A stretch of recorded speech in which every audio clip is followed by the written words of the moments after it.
Well, it turns out, I believe like 8 million people watched the Fox interview. I've heard a number from 7 million to 8.2. And they got to see everything all at once in one moment. I actually think it was one of a more important moment in political history, modern political history, than we could have imagined when it actually happened. But as I look back at it, what she was able to do in that one moment when she called out Bret Baier for showing the wrong clip, for misleading the American people, she was able to point again to Donald Trump's threat to go after his political adversaries with the military and show how a friendly media network that bends to his will play to him in even avoiding stories. So they show completely the wrong clip.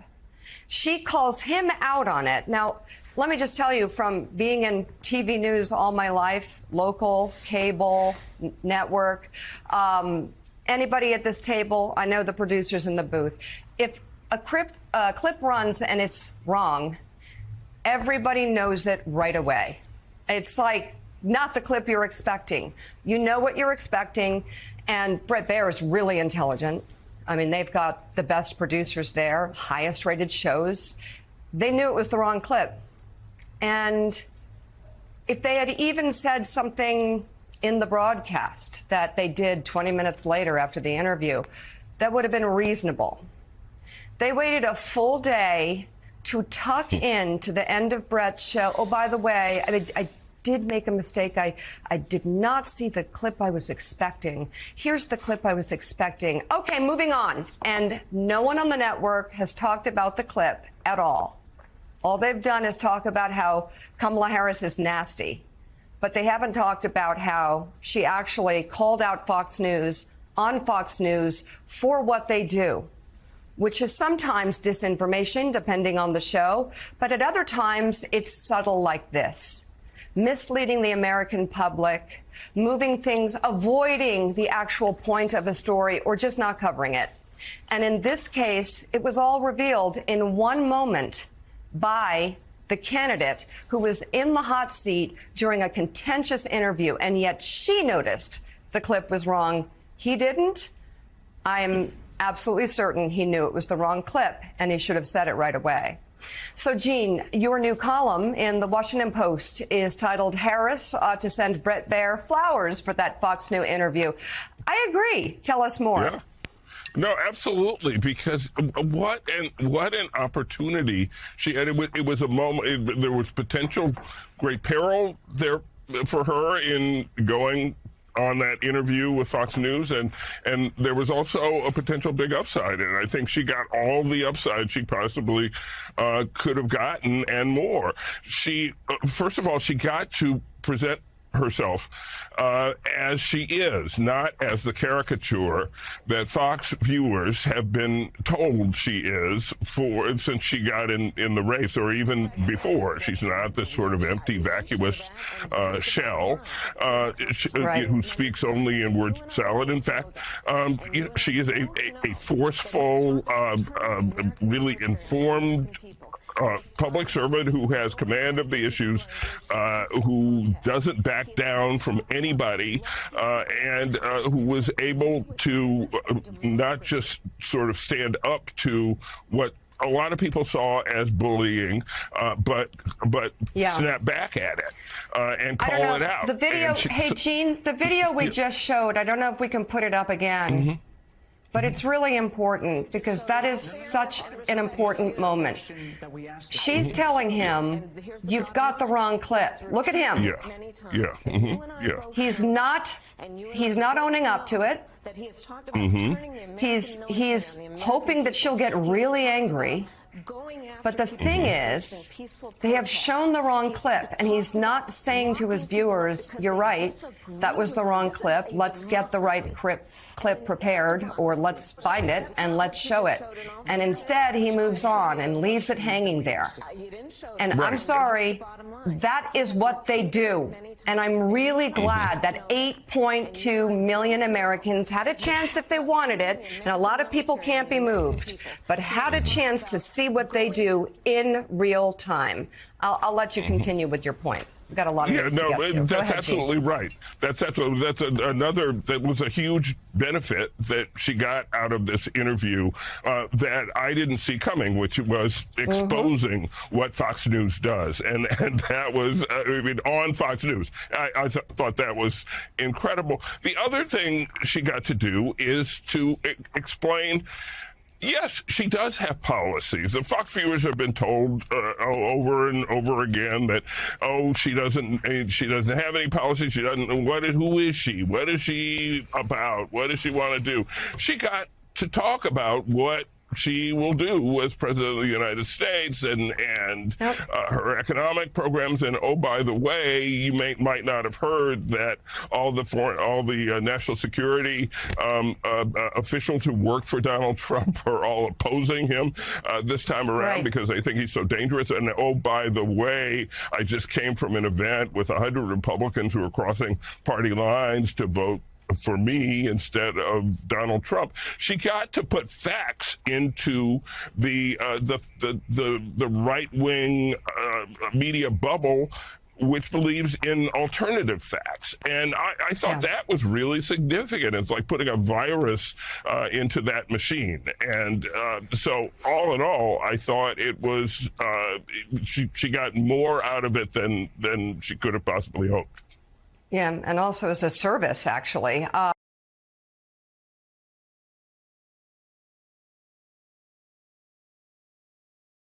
It has already been a very long campaign season for the man that you saw there, his jaw jutting out in disappointment, Donald Trump. And it's really starting to show, I got to say. I mean, let's, again, to be just human here for a second, relate to a person on stage, their mic doesn't work. Campaigning for president is hard. It's physically and emotionally, psychologically grueling. It's difficult for any candidate. It's particularly got to be really hard for the 78-year-old man who is the oldest major party nominee in U.S. history. Have you seen him lately?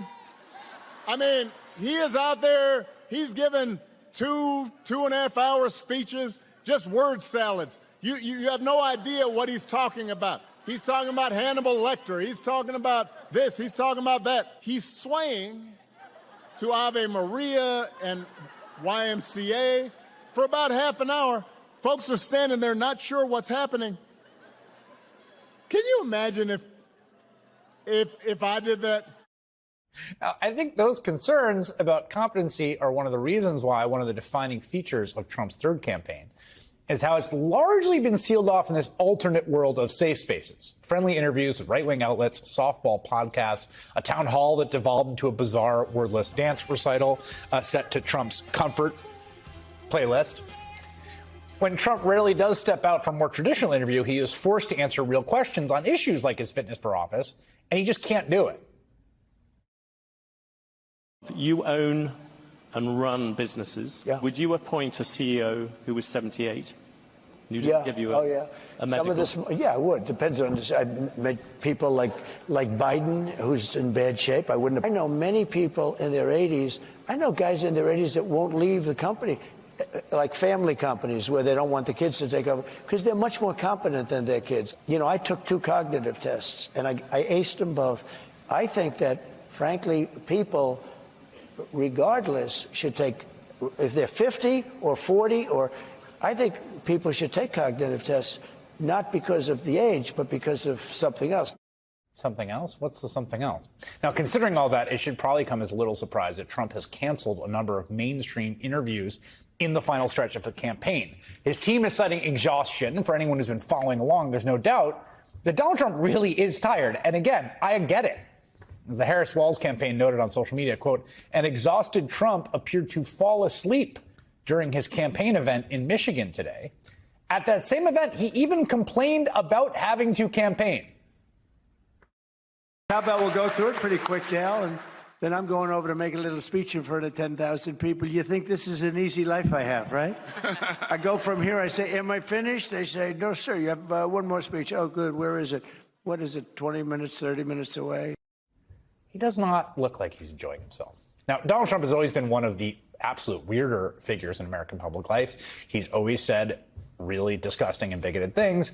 and he has never hit his authoritarian desire. So none of that's new. But even grading on a curve for him, it seems as though every time he gets in front of a microphone these days, what comes out of his mouth is a combination of incoherent and offensive. I was so amazed that Harvey Weinstein got schlonged. He got hit as hard as you can get hit because he was sort of the king of the woke, right? Lincoln was probably a great president, although I've always said, why wasn't that settled? You know, I'm a guy that it doesn't make sense. We had a civil war. Do you find it weird they're not interested about why Kamala Harris was not at the Capitol on January 6th, but was at the DNC when a pipe bomb was outside? Yeah, it's interesting. Why does they say, oh, yes, we're building cars? They don't build cars.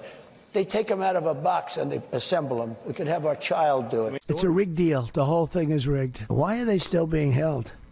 Nobody's ever been treated like this. Nobody's ever. Maybe the Japanese during Second World War, frankly. But, you know, they were held. Too. I think we have more of an enemy from within than we do from outside. These are bad people. These are sick people and bad people. Is cocaine a stronger up? Yeah. Cocaine. So you're way up with cocaine more than anything else you can think of. What's your favorite farm animal? I'll tell you what I love.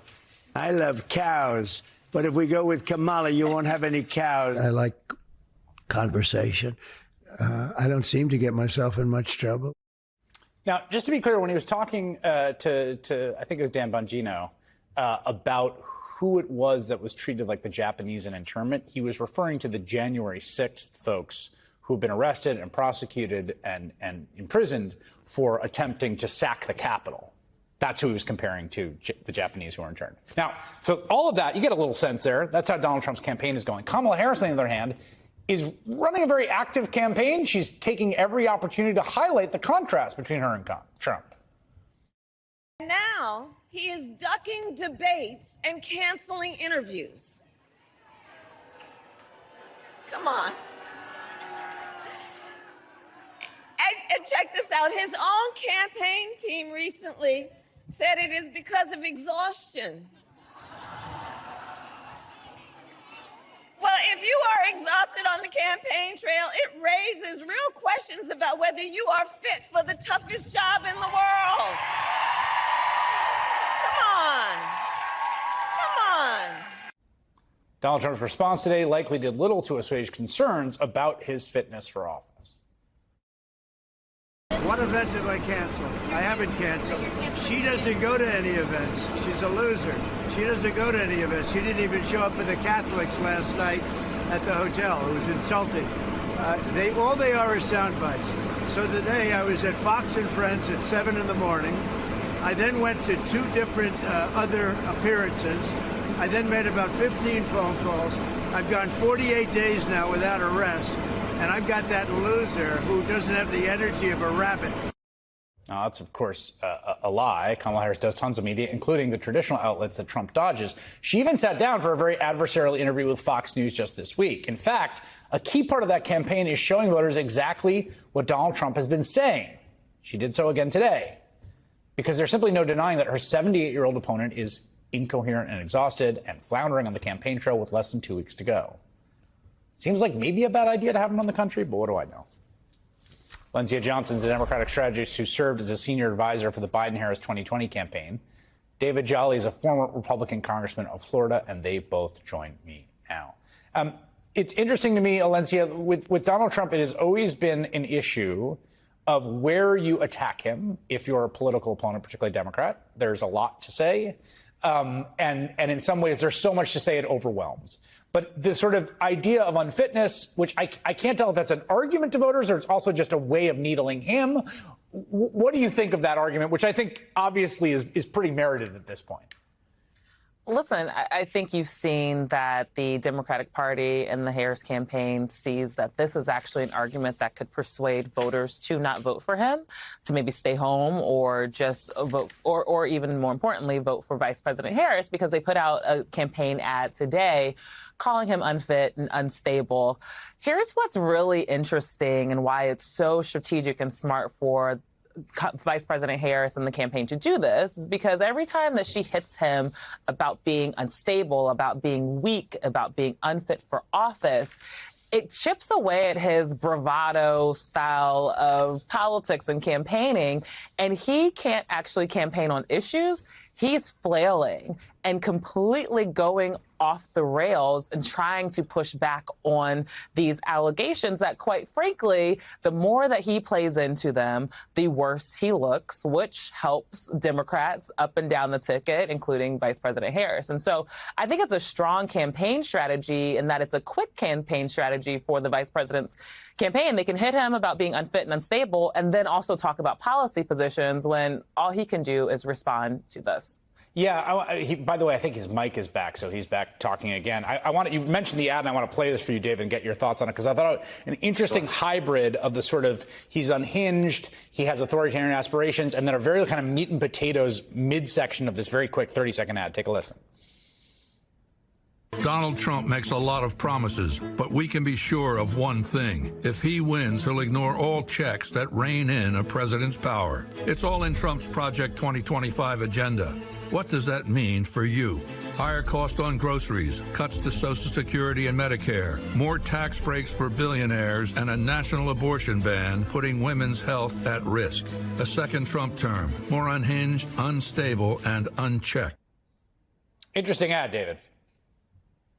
Yeah, Chris, I think it's fascinating because we are entering the period where we're seeing the closing argument. And I think to Alencia's point, it may be that the vice president is choosing to make her closing argument, not necessarily about her own policy platform, which she's proposed many policies, but about Donald Trump's fitness. And I think what it also indicates is there are very few gettable voters out there, but the most gettable voters are probably the voters that are concerned about Donald Trump's fitness. Maybe it's the danger to democracy argument, but it is the chaos argument you hear the vice president make, the word unhinged.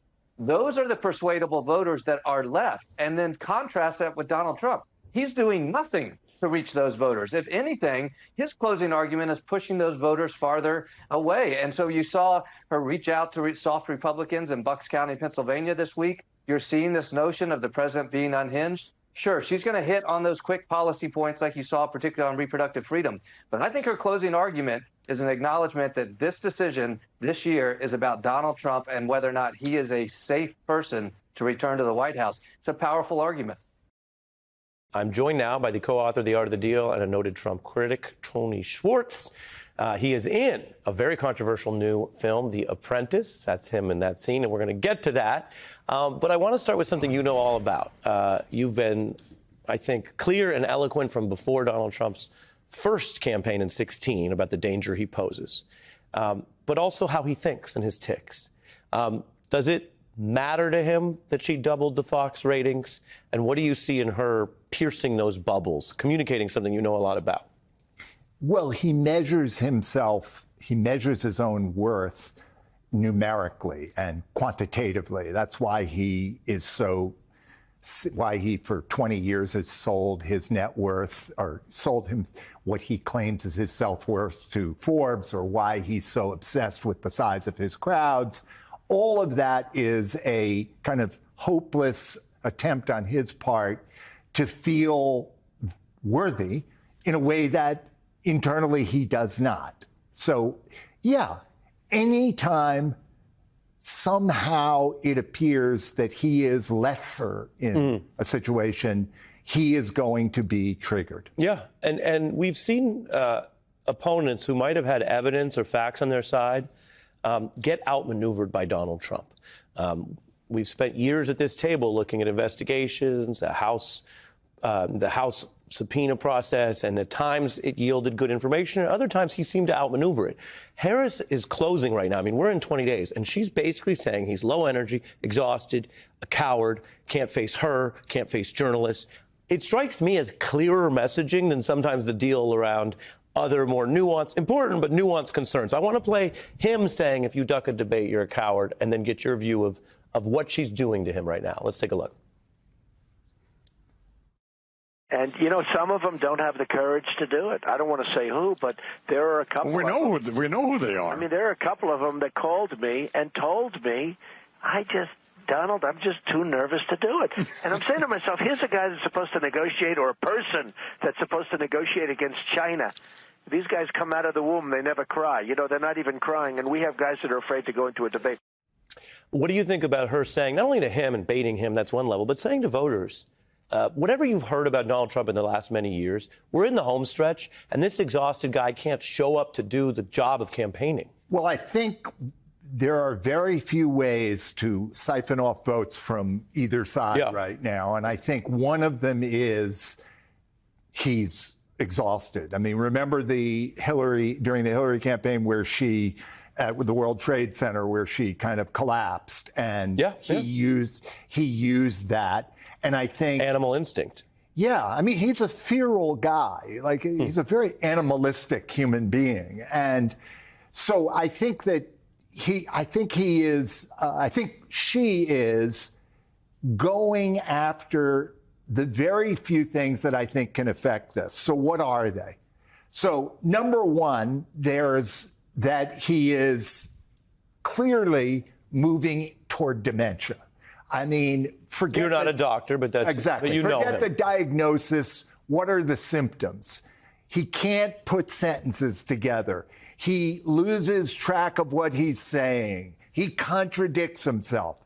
And that is combined with the second thing that I think is powerful, which is we've always known that he is a man without conscience. He's shameless, meaning he will say anything to anyone. So what you just saw him say was absolutely, clearly a lie. His fear is really high now. And if you combine the evidence of dementia with a psychopathic personality and his age and exhaustion as one of the consequences, this is one toxic brew that I think some voters will be influenced by. Right. And that's interesting because, again, it goes to if you're undecided in late October, right, we could have a whole side conversation about why that is. But I don't think you're going to close the deal with those folks by going into, the history of Russia and Crimea or any other assorted important things. I want to turn to the movie. I know you love Lil Baby, who's backing Kamala Harris, by the way, and he says every other night, another movie getting made, meaning that his life, his rock star life, is cinematic. Here you are. Who would have known that a smart, maybe low-key, nerdy writer like yourself ends up as a movie character with an actor having to study the Tony of it all? So we're going to get into that. First, I'm going to show a little bit of The Apprentice film. It's hitting theaters. It has Succession star Jeremy Strong playing the felon fixer who taught Donald Trump so much in real life, Roy Cohn. Roy Cohn, nice to meet you. The Roy Cohn, you're brutal. Guilty as charged. How do you always win? There's rules. The first rule is attack, attack, attack. Rule 2, admit nothing, deny everything. Rule 3, no matter what happens, you claim victory and never admit defeat. You have to be willing to do anything to anyone to win. The characters are based on real people, but there are plenty of fictionalized additions. That's clear when you walk into the film. But Trump was so upset that he's been blasting the movie. He got up or stayed up till 1 a.m. to post online about that. He had his lawyers send a formal letter trying to somehow stop the movie, which they can't in the United States. Perhaps it reflects the attack playbook, which the movie discusses. Meanwhile, as mentioned, Tony, we have an actor playing Tony in the film in a scene where a writer meets with Trump about the art of the deal. I'm amazed that you asked me to write this book, Mr. Trump, considering the article I wrote in you wasn't exactly flattering. You put me on the cover of New York Magazine and you can write. That's the most important thing. Now you just have to be nice to me because I'm paying you. I'm finding it hard to settle on a grand narrative for the book. Yes, you like making deals. Oh, I'm going to stop you right there, Tony. I don't like making deals. Do you understand? I love making deals. Deals are my art form. The art of the deal. That sounds good. The world is a mess, Tony. You have to fight back. You have to have a tough skin.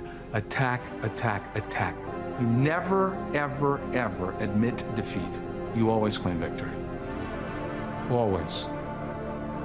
That sounds like the U.S. foreign policy for the past quarter century.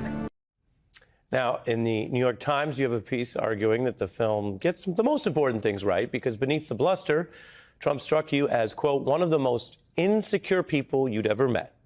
and the least self-aware. Trump's essentially the same person today that he was as a child, you write. That's the central warning this Apprentice movie poses, and it comes weeks before the election. Explain. Well, I think that the real issue with Trump is what I said earlier, which is the absence of conscience combined with the decline cognitively means that anything goes in this. Look, he's got one term if he wins.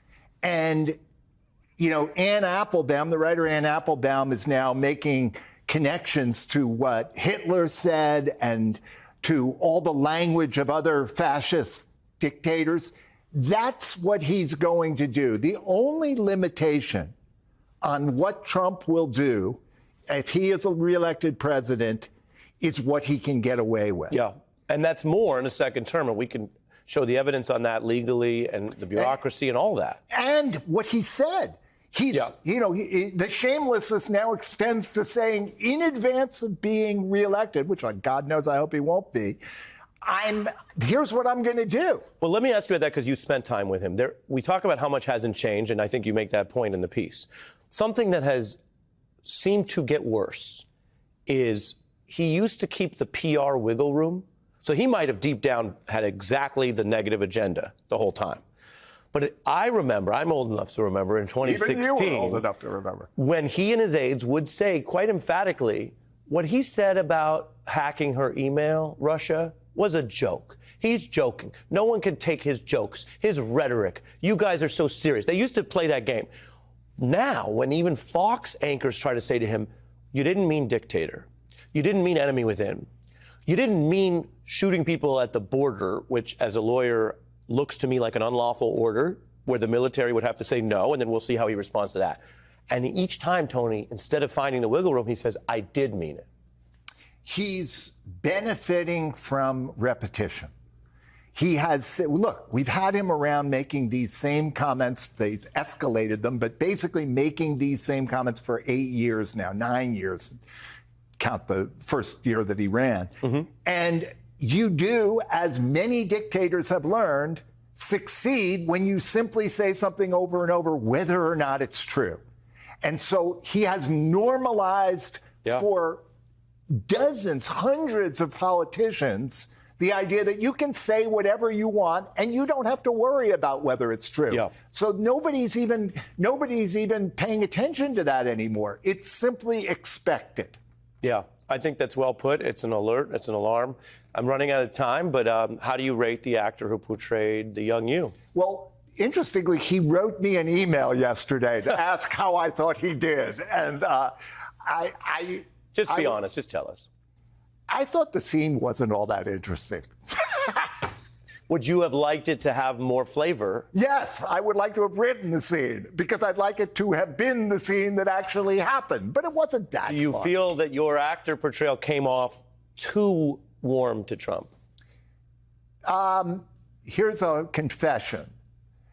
We're going back 30 years now, and I was not yet fully on to Trump. If I had been, I wouldn't have been doing that. You wouldn't have the book. I appreciate the candor. And the least important question, was that at all your fashion then? Did you dress like that?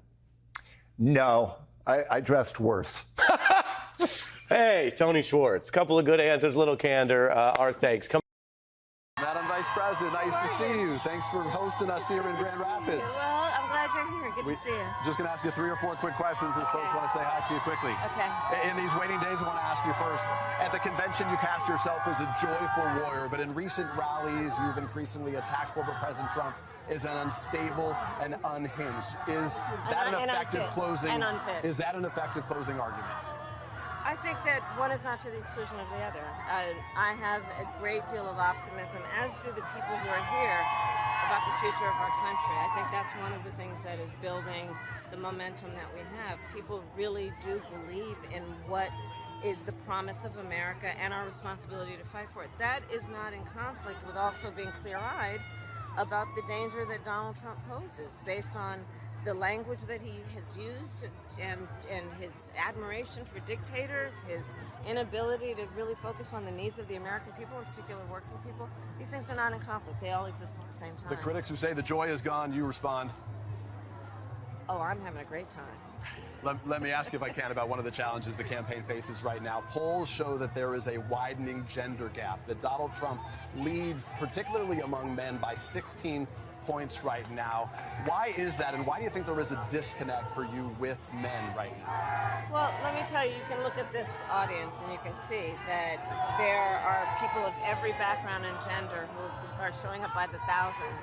And I think it is because they know I intend to be a president for all Americans. And that is how I'm campaigning to earn the vote of every American, not only about their gender, but about their geographic location, and unburdened by who they may have voted for in the past. I think this really is a moment, like we saw with the Republicans who are supporting me most publicly recently, that it's a time to put country before party and really, again, with a sense of optimism, fight for what we care about. Just to be clear, though, men still say, by a 16% margin, they're supporting Donald Trump right now. Why do you think that is?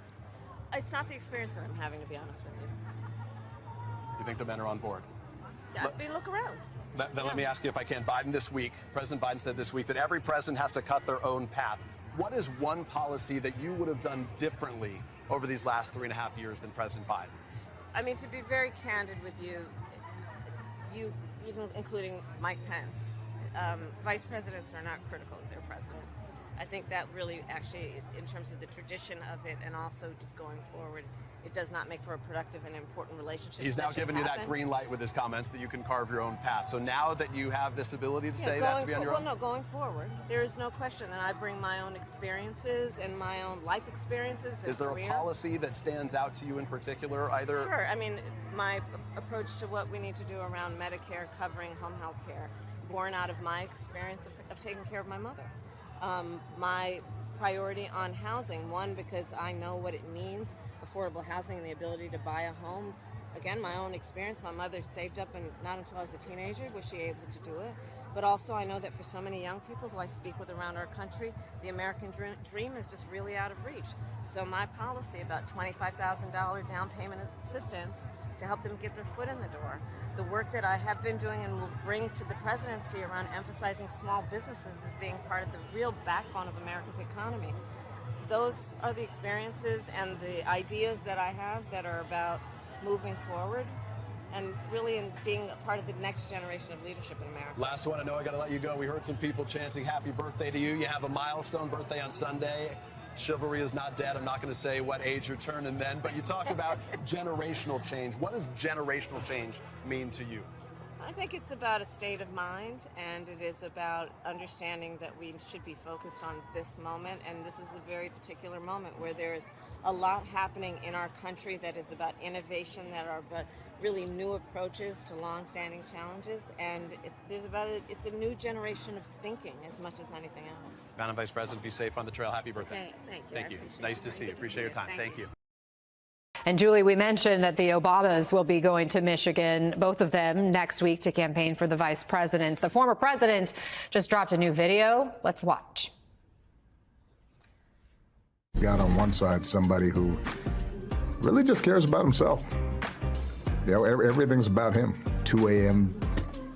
tweets and tirades, you know, and Kamala's somebody who, you know, comes from modest beginnings, who had to fight for what she had.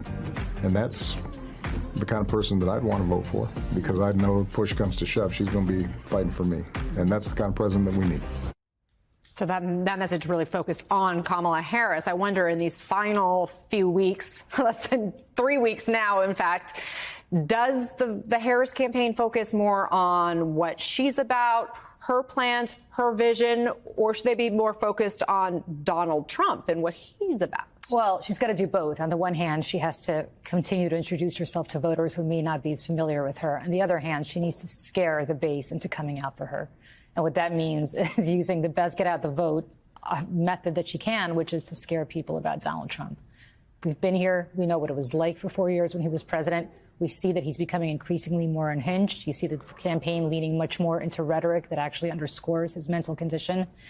And that, if nothing else, motivates people to come out and vote, because people come out and vote for two reasons. One is they vote for somebody, which is why she's continuing to introduce herself, but just as much they vote against somebody. And Donald Trump is a great motivator for the Democratic base to come out and vote for anybody whose name is not Donald Trump. As far as strategy, Mark, you wrote that it's Harris's race to lose, and you say one of the big reasons is the campaign's ground games. Is that what matters most at this point, you think?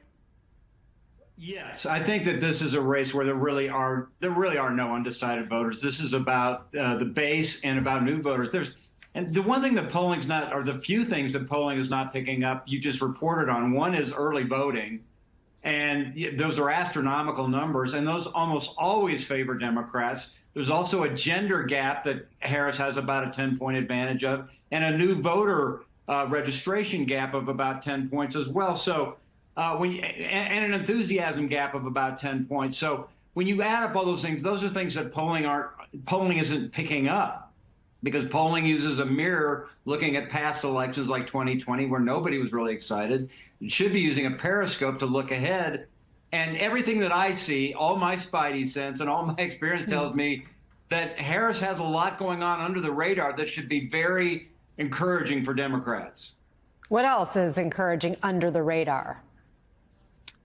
Well, you have turnout, you have enthusiasm, you have a gender gap, and then you have, I call it HRC PTSD, which is, listen, I think women are going to save democracy for us. I think that at the end of the day, the number of women that are crawling over broken glass to shatter the glass ceiling is just going to be historic. And I think that that's going to be the story of this election, that when you net it all out, yes, it's all about getting your base vote out, but this is an election where, because of, again, HRC, PTSD, and Roe particularly, women are not going to go to sleep on this one. And when we wake up, we're going to see the women have really made the difference in this election, I believe. I mean, if she has that going for her, Julie, there has been at least one area of vulnerability that's been identified, and that's what's happening in the Middle East. And what we saw there in Michigan during the primaries when Biden was still the candidate, our colleague Yasmin Vossoughian went there to Michigan and sat down with a group of Lebanese Americans. Here's what they had to say. Who's voting for Kamala Harris here? Absolutely no. No. Not possible. There's nothing she can do or say for us to change our mind. Why are you voting for Donald Trump? Because my main goal is to get someone who is actively funding a genocide out of office. So as you saw there, Julie, not one person said they were going to vote for Vice President Harris. One did say she was planning to vote for Donald Trump.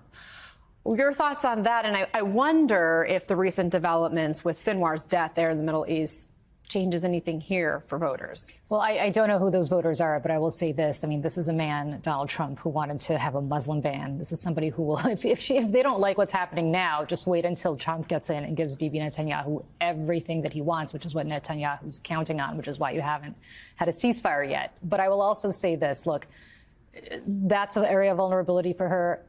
Potentially Latino voters coming away from the Democratic Party are something to keep an eye on as well. There has been some polling about black men, some of them maybe not coming home as much as they had in the past. I will agree with everything Mark said, but I'll be more specific. Black women are going to save democracy. And you have black women who are really crawling over glass, the way Mark described, to go vote for her. College-educated women in the suburbs, places like the collar counties of Philadelphia, which used to be back and forth with Democrats and Republicans, places like Bucks County, Northampton County, Montgomery County, where people who are college-educated Republican women are saying enough is enough. I mean, you saw Charlie Dent, the very well-respected former congressman from Allentown, Pennsylvania, Northampton County. He's coming out for Kamala Harris yesterday. So you're seeing this kind of momentum shifting. And that's something that I think has to do just as much with her as it does with Donald Trump. But Trump is the motivating force for people who are saying, we've lived it. We know what he can do. If you're a woman, you don't have to imagine. You have 3 Supreme Court justices who've shown you what a Trump presidency can do. God only knows what will happen if he gets in again for 4 more years. And so that's a great way to motivate voters, because it's not like you have to scare them with the abolition of Roe versus Wade, which Democrats have been doing for 20, 30 years or longer before it actually happened. It's happened. It's here. And voters see it, they understand it, and they understand that the stakes are real because we're living in them. This is not some imaginary crisis that can happen. We've lived the crisis already. Mark, former President Trump was on Fox News just this morning, and I want to play part of what he said about migrants because it was almost verbatim of what he said in his very first speech as a presidential candidate 3,413 days ago. Watch. The U.S. has become a dumping ground for everybody else's problems. They're sending people that have lots of problems, and they're bringing those problems with us. They're bringing drugs, they're bringing crime, they're rapists. When a country sends people out, they're not saying, hey, let's take our best people and send them to the U.S. They're sending their rapists, they're sending their murderers. Mark, that last clip was just this morning. I assume most candidates would be careful not to offend key voting groups in the final days of an election. Julie mentioned how, Latino voters were maybe a little bit of a soft spot for the Democrats right now. But here you have Donald Trump sticking to a very divisive and offensive message, a consistent message. What do you make of it? Well, that's his core message, and as Julie said, you don't have to imagine what a Trump presidency would like. You just have to remember what it was like, and that's his primary motivating factor is fear and fear of others, fear of immigrants coming across the border, and that's the basis of Make America Great Again. It's because we don't want to embrace the future. We want to go back to another time when we didn't have immigrants in our communities. So, yeah, I mean, it worked for him in 2016. But listen, the one thing I've learned in campaigns is that if you're looking in the mirror and running the last campaign, you're running a losing campaign. Julie, this morning, the DNC just rolled out sort of a new campaign effort appealing to young voters, and it coincides with Taylor Swift concerts that come back to the U.S. in Miami this weekend. It includes billboards in that city, Taylor Swift-themed Snapchat filters available to voters in key battleground states. So it's one thing to engage these voters, but how do you make sure they vote? Oh, I think young women are motivated to vote. I think young women see what's happening in places like Florida and Texas and Alabama, and they understand that it's their reproductive rights on the ballot. It's not just young women, though, who are Swifties. No question about it. I don't mean to distract from any men out there, especially Gen Z men. There certainly are. But I will say that there is a gender gap, certainly with young voters and Gen Z voters. And you have women especially out there who understand what's at stake here. They understand because they're not so far removed from the book bans in schools that people like Ron DeSantis and Donald Trump espouse. They're not so far removed from the anti-LGBTQ rhetoric in schools that that state governors and people like Donald Trump espoused. They're certainly not removed from the fact that, God forbid, they get pregnant, they don't want to be pregnant, or if they have a bad pregnancy, they can't do anything about it, they may die. They understand that because that affects them directly. And so for that reason, I don't know that young people need to be motivated as much as they are running in early voting, especially to come out and vote. And you see that from all the numbers. And we'll be learning more about these early voting numbers as the days go on. Thank you so much, Julie, for joining us. Mark McKinnon, stay with us.